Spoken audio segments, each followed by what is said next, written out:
Hello everyone and welcome to tonight's session. I am Chiradeep Patra, a life coach and author. I am thrilled to have you join me. Tonight, I want to talk about a topic very close to my heart: resilience and joy amidst adversity. This is something I have deeply experienced and learned throughout my life. By the word adversity, I don't mean anything else but the pain and suffering people go through because of any sort of chronic disease. A chronic illness is a condition that persists for at least a year, requiring ongoing medical care or consistently limiting daily activities.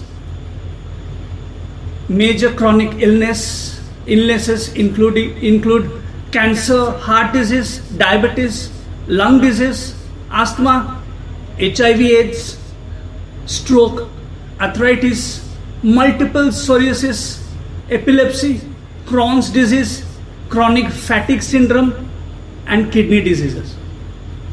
Millions worldwide live with chronic illness, and many manage multiple conditions.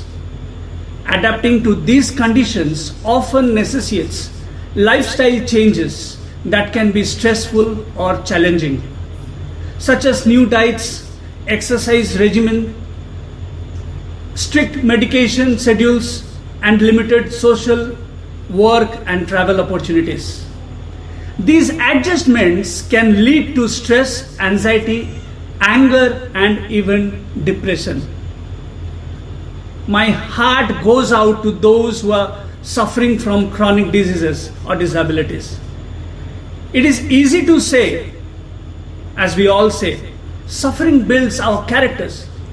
But living with chronic conditions or long-term adversity is incredibly challenging.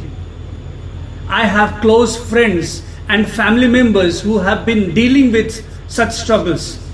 One is lifelong hearing impaired.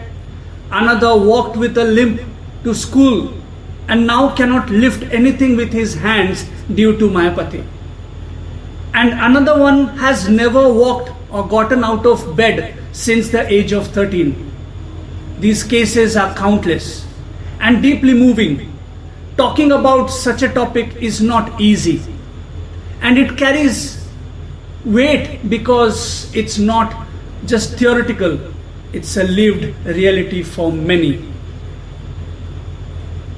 You might be wondering why I'm speaking about this.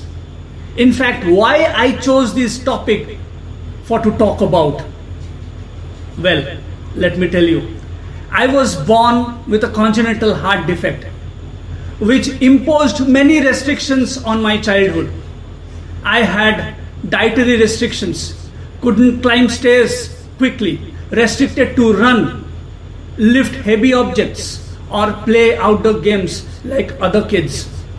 Often I had to sit alone and watch others play or stay within the four walls, daydreaming.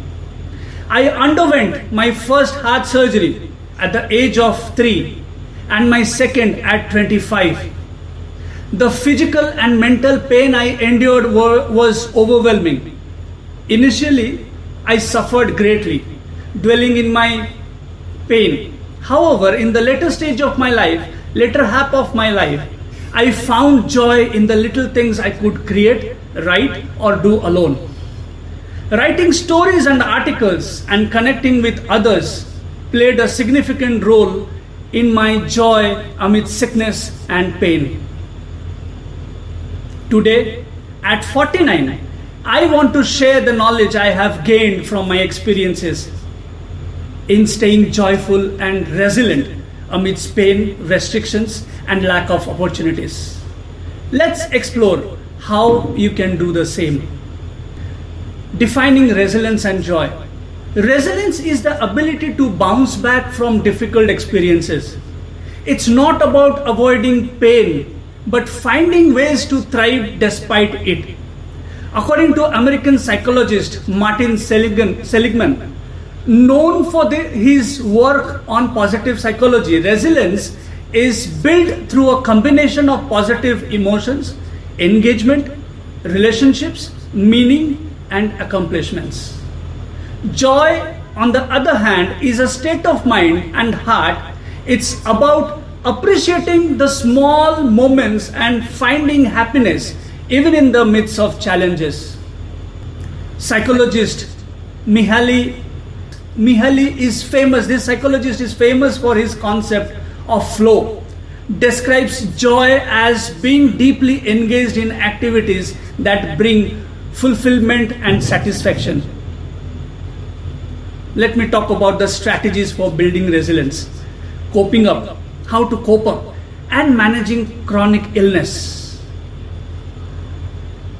Living with a chronic illness can be an ongoing challenge, but building resilience and finding ways to manage the long-term toll can lead to a more fulfilling life. Even those who commit themselves to staying positive as they manage chronic illness may find their mood flagging after several years. It's not always positive. If somebody has committed to be positive, to stay positive, it's not very easy. I have experience on that. One could even say, I am sick of being sick. I have said it many times. I am truly sick of this sickness. At those times, experts suggest, and I added a little bit of my experience into it. Number one, acceptance and acknowledging your feelings. Embracing your situation as it is can be incredibly freeing. It allows you to stop fighting the pain and start working with it. As Carl Jung said, what you resist persists. Accepting your reality can reduce frustration and open the door to finding new ways to cope. Honestly, acknowledging how you feel and allowing yourself to be upset can be a crucial step in processing your emotions. Bottling up feelings can lead to greater stress and anxiety. Number two, mindfulness. Practicing mindfulness can help you stay present and reduce stress. Techniques like deep breathing and meditation can be very helpful.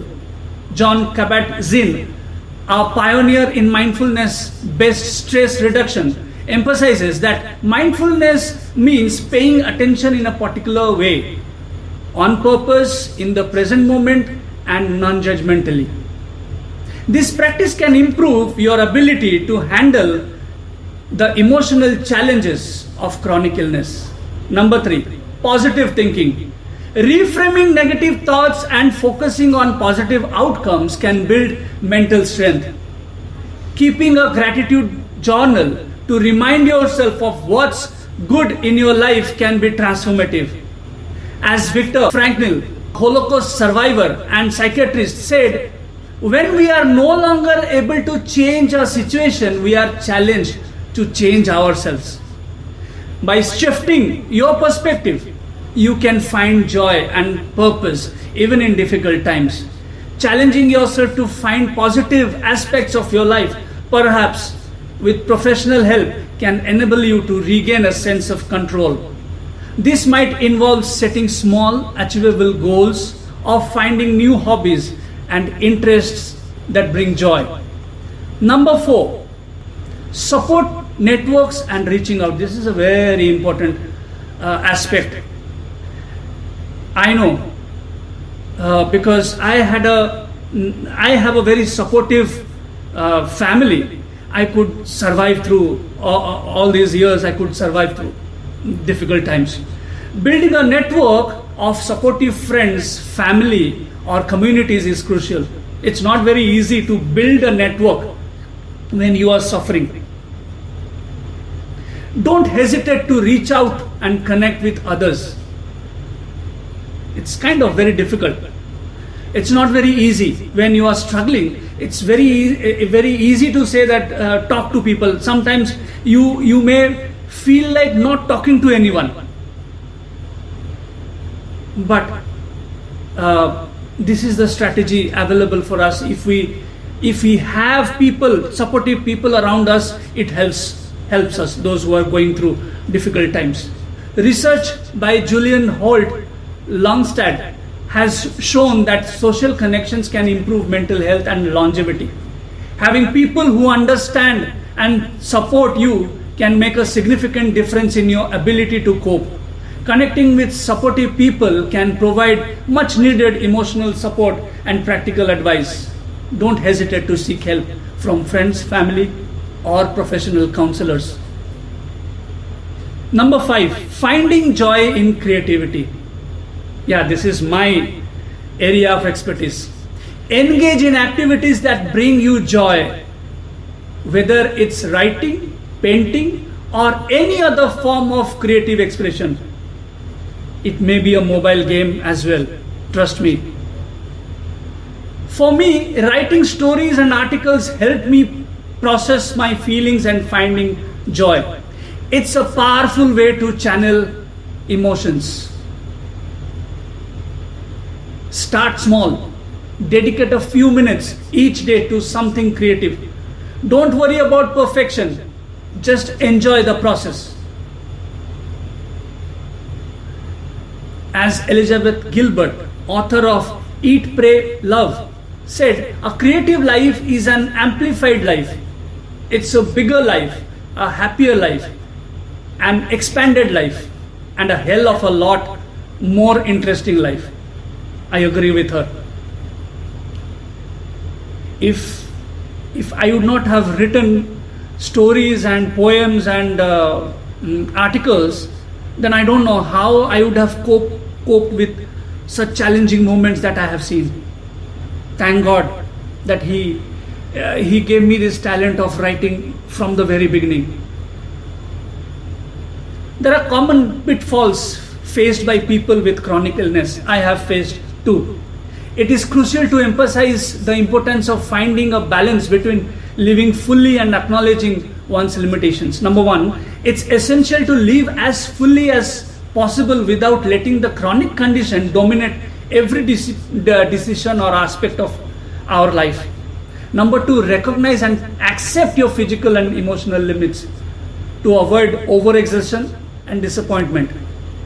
Number 3, avoid saying yes to social events or activities that might overextend you, which could lead to physical strain or exhaustion.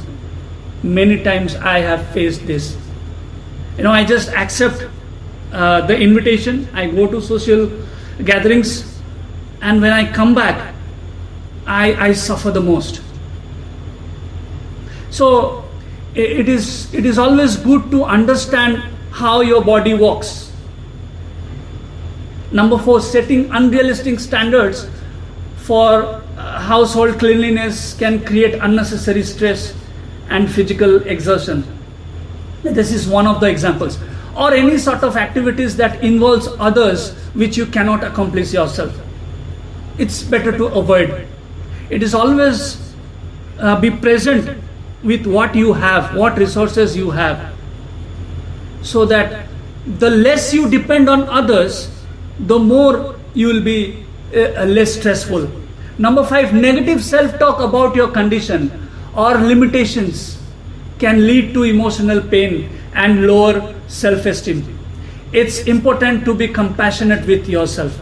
Some of my friends, they always tell me, oh, Chiradeep, don't talk about negative, don't talk those words, don't use those words. It has effects. I agree to them. Yeah, I'm very matured handling my words. Even if I say it doesn't affect me, I know. But still, I thank one of my friend is there. She always tells me, oh, Chiradeep, don't talk negative about yourself. You will do well. Before I end, I just want to speak about a few personalities, 3 very wonderful personalities.